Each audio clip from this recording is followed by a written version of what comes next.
अस्सलाम वालेकुम।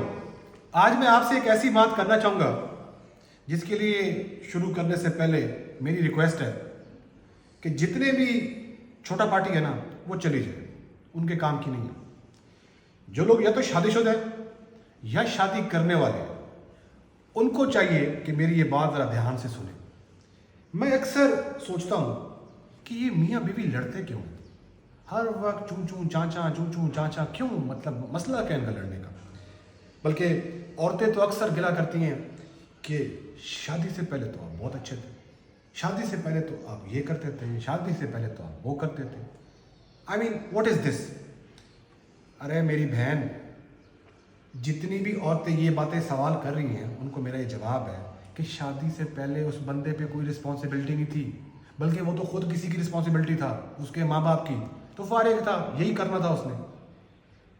और लड़कियों और लड़कों के लिए मेरी ये बात है कि भाईजान, आपको अंदाज़ा नहीं है, लड़कियां, और ये रिसर्च कहती है कि 5 साल की एज में अपनी शादी का जो दुल्हन वाला ड्रेस है वो डिज़ाइन कर चुकी होती हैं कि वो उस दिन कैसी लगेंगी। तो उनके लिए बड़ा इंपॉर्टेंट होता है। एनीवेज, तो सवाल है ये लड़ते क्यों हैं?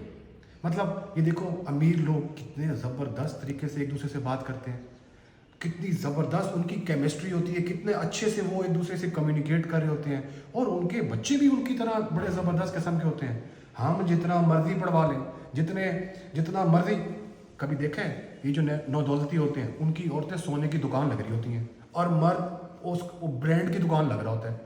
जबकि वो जो अमीर, असली वाले अमीर मियाँ बीवी होते हैं, उनका बोलने का अंदाज देखें। एक आधी उसकी औरत ने रिंग पहनी होगी, एक आधी कोई चेन पहनी होगी, और मर्द भाई ने कोई अच्छी सी टी शर्ट पहनी होगी, एक अच्छी सी नॉर्मल सी जीन्स पहनी होगी, या कोई ट्राउजर सा पहना होगा। हाँ, मोबाइल वगैरह अच्छा रखा होता है। एनीवेज, तो उनका वो किसी भी जगह पे आए, उनकी लड़ाई तो नहीं देखते, उनके बच्चे भी बड़े डिसेंट फिर रहे होते हैं। हम जो मर्जी कर लें। ये जो मिडिल क्लास या नए वाले मिडिल क्लास बनते हैं, इनका क्या मसला? तो इसको समझाने के लिए ना मैंने एक फ्रॉइड की किताब पढ़ी, और मैं उसकी एक छोटी सी स्टोरी आपको सुनाता हूँ, and you will love it, आपको समझ आएगी।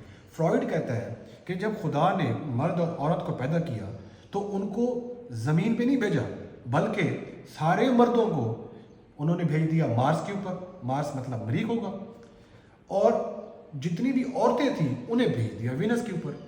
मर्द हजरात पहाड़ी इलाके में रहते थे, गारों के अंदर अकेले अकेले, और बाहर जाके शिकार करते थे। कभी कोई मसला होता तो वापस अपनी गार में घुस जाते, थोड़ा मसले को सोचते, जब सोल्यूशन पे पहुंच जाते बड़े खुश होकर बाहर आके उसको इम्प्लीमेंट करते। दूसरी तरफ जो औरतें थी जो वीनस पे रहती थी, वो मैदानी इलाकों में रहती थी, और उनको जब मसला होता था तो वो डिस्कस करती थी। खुदा ने कुछ अरसे बाद दोनों को ज़मीन पे भेज दिया। जब ज़मीन पे भेजा तो औरत को जब मसला होता है, जब इन दोनों की शादी हो चुकी होती है, औरत को जब मसला होता है अपने शौहर को बताना चाह रही होती है कि भाई मेरा ये मसला है।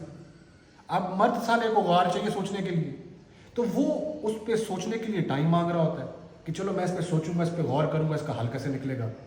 औरत समझ रही है कि मैंने इसे डिस्कस करना है मसला, जब तक मैं डिस्कस नहीं करूंगी मेरा हल नहीं होगा। मर्द कहता है कि मैंने इसको गार में घुसना है, गार में जाके इस पर लॉजिकली सोचना है, और औरत में लॉजिक नामी चीज़ नहीं होती, उनको तो आर्गूमेंट करना होता है। मैं औरतों की तौहीन नहीं कर रहा, मतलब हाउ दे बिल्ट।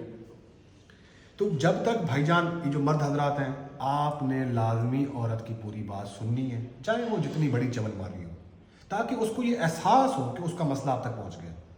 और मेरी बहनों, आपसे ये अर्ज है कि मर्द को जब भी आप मसला बताओगी उसने प्रायोरिटाइज करना है। उसके पास ऑलरेडी दिमाग में 15 मसले हैं, तो वो पहले सोचेगा कि सबसे टॉप वाला कौन सा है, पहले उसको हल करूं, फिर दूसरे को, फिर तीसरे को, फिर चौथे को। तो ये एक बड़ा बुनियादी इशू है डिस्कशन या आपस में जो कम्युनिकेशन करते हैं, ये उन अमीर लोगों की बेहतर होती है, क्योंकि उनकी औरतों ने भी पढ़ा होता है और मर्दों ने भी पढ़ा होता है। हमारे दोनों फारे होते हैं। तो इस चीज़ को समझें। औरत का एक दफ़ा जब वो डिस्कस करें उसकी पूरी बात सुने, और मर्द भाई आप पूरी बात सुन लिया करें उसकी, भले आप जितना मर्दी गार में घुस के फिर गौर करना कर लें। Thank you.